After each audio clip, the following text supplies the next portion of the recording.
Our earth is an abundant source of energy, water, and air.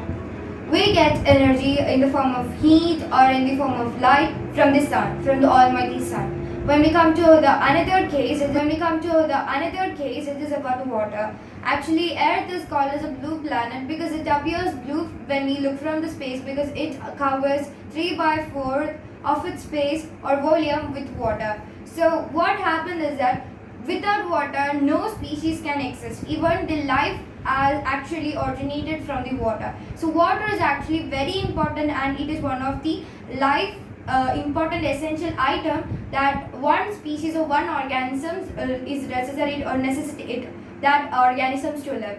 Another one is air. All the organisms, most of the organisms present in the earth are actually aerobic. They need air for their respiration.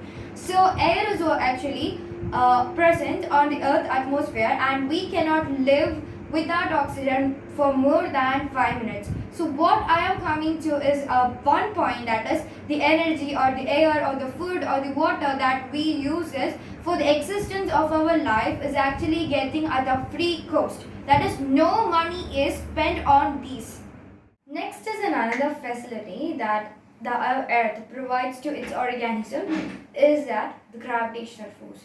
That is, gravitational force is one of the powerful forces present on our universe which binds whatever it is belong to that. For example, the sun holds every planet and its planets, what we call as the satellites, towards it or in a correct position with its gravitational force in its gravitational field. Like Earth is also attracting itself to its organisms as well as to its satellite, as well as Earth to the sun and the co-planets with the gravitational force. So gravitational force is actually a friend as well as an enemy for us in many of the activities.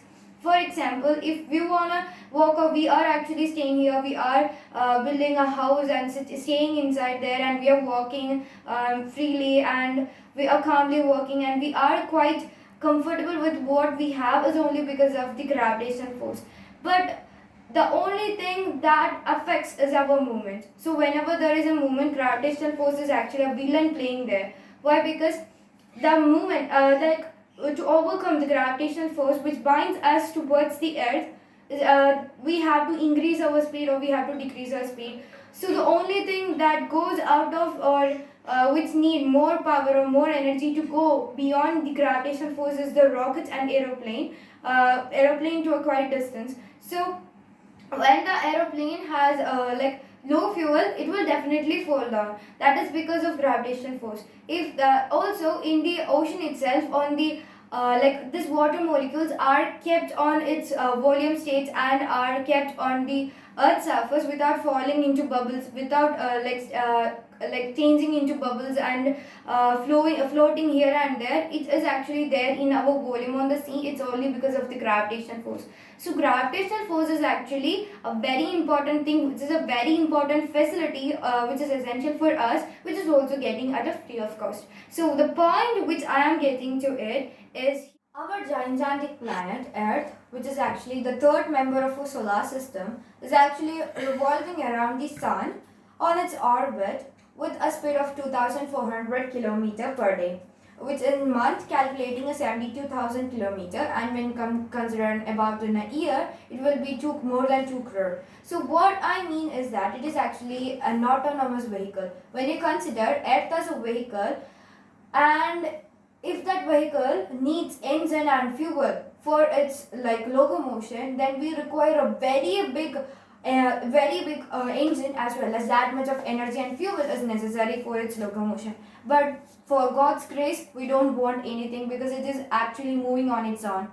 And one of the things is that it is actually moving with the same velocity in the same orbit without changing even a small distance in any millisecond for the past millions of years and billions of years. It's been like this. There is no change.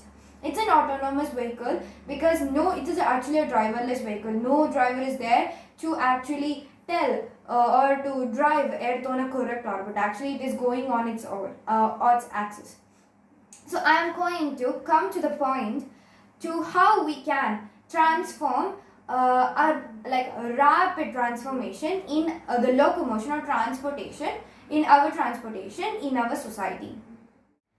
So, in a city, when we consider, suppose a city is actually, it can consist of 500 people, 500 individuals.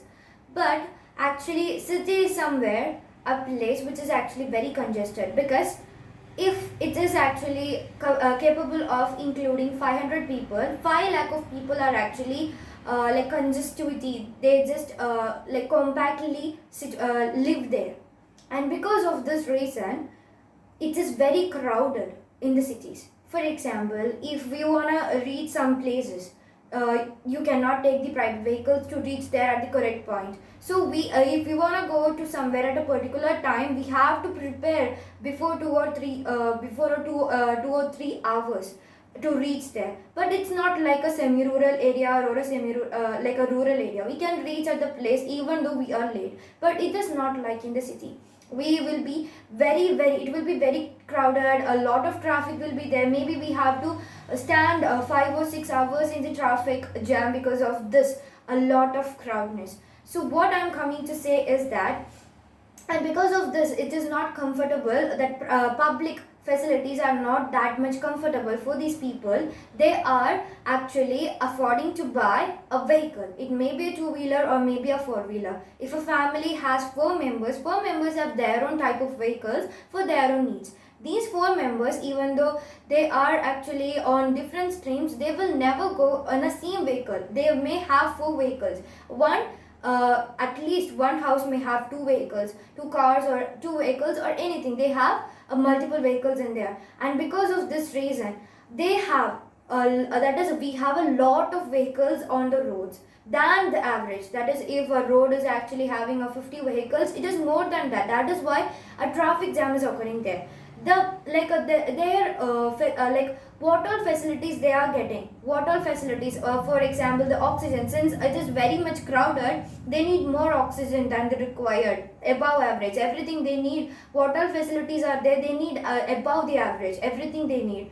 And also the pollutions are high, and everything is actually high. What all they want, and what all the things, that is after effects, are actually very high in the cities compared to the semi-rural areas and the rural areas.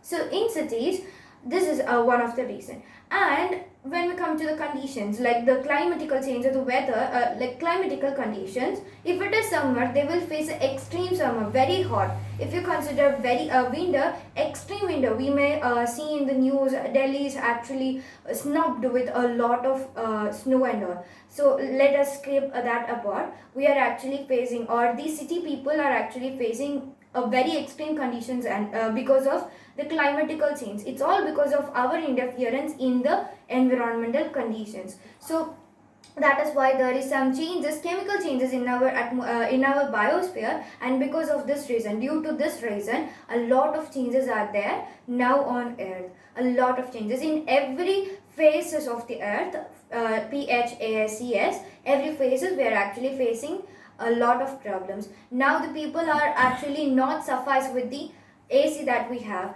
That is actually, they need more cooler than that. Every houses and every vehicles have AC fitted on them, and every people are actually living like that. So we are getting a pleasure from this AC by actually destroying everything. So we can feel a congestivity in the crowd. So as we are the trustees of these earth, we have to, it is our responsibility to protect the earth, to stop actually what we are doing, what all like our planet is actually ailing. So we have to protect it. It is now, we are on the edge to protect. We have to prevent the earth from going to die. So we have to protect it. So as a part of sustainable development, we have to take few more steps to that. And the first one is actually a change from crude oil running vehicles into order to minimize the use of crude oil vehicles, and to maximize the use of electric vehicles. So when you consider in a place, like when you're going to a supermarket, there is a trolley. We don't have any relation with that trolley, but we are actually using it when we enter. At the moment we enter, and after our use, we will keep the trolley there. And for another example, if you consider a public bus, if you're going there, you are taking a seat, then that is actually your seat. But when you leave that seat, we have no right on that seat. Actually, this seat actually serves, even though that bus is actually only consists 15 or more members, that seat actually serves more than 500 services. So what I'm coming to say is that let us stop using the vehicles of our own. That people are affordable of buying the vehicles of their own prestige. Many of the people have above average and below average vehicles on the basis of their obligation and their capability. So stop using all these things. I'm actually saying about the conditions in in our cities to actually stop what all problems are going on. So we must keep that what I think as a first step we have to keep our keep our cars and the in our bikes all there at our house in our house. So the next step is that we can use electric cars as well as electric two-wheelers which are provided by the authorities, that is our government. So as people can use our for example, an officer who's having a car is actually taking it to the office and he's actually parking there, and it is actually that person's property. No one have any right on that. That car is actually remaining not using until he takes it back to his home. So actually that is actually new, that car is actually not using its potential. It can serve more than people to reach their destination. So the Ola services, we are actually now aware of the facility. So we know when we come into another system or if we are changing it from a conventional method to another system, we don't feel awkward because we are actually familiar with these all situations and these all systems. So there is actually not problem with actually adapting from going on that. So if you are able to collect a car or collect a two-wheeler from your home and to go there and just leave that car or two-wheeler there, and after your use, if you want another car, you can take it back. So what I mean is that, like when we are taking a trolley and after use we are leaving there in the supermarket, we can use these supervised vehicles for reaching our destination, and we can leave that. Actually we are implementing this system in a city, so it will be having a diameter of 200 to 300 kilometer in a dia, so we can use that vehicle in that place. So after that, this vehicle is actually remaining there like idle. So this its delocation, its localization, then its fuel filling and all about its security and everything, its maintenance are all done by the authority. We can leave that to the authority. So what I mean is that we can use these vehicles for our own use, and after that we can leave wherever we are. So after that we can leave them. So by this we can actually reduce the traffic jams in the cities, and for this reason many of the pollutions are actually lower. Okay, so we will not cause any harm to the other people, because a lot of breathing issues and a lot of respiratory related issues are actually more in the cities than in the other places, and pollution will be less. And also crude oil is actually a non-renewable resource, or in another sense it is actually an exhaustible resource. So when we are taking and using it, after some time it will disappear. It is actually a volatile thing. So but when we are coming to an electricity, it is actually a form of energy we are actually using, that is actually according to physics we cannot make a new energy, or we cannot destroy the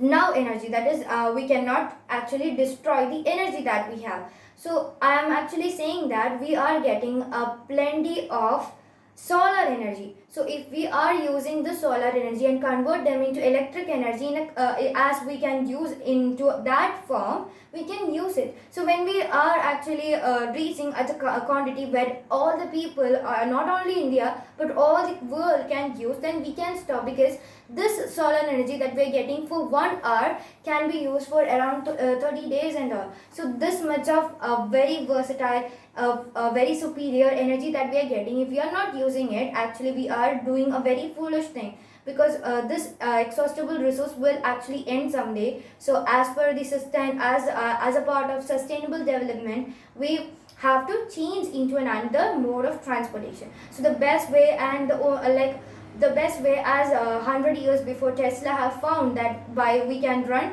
the electric vehicles, we can come to the same thing after 100 years.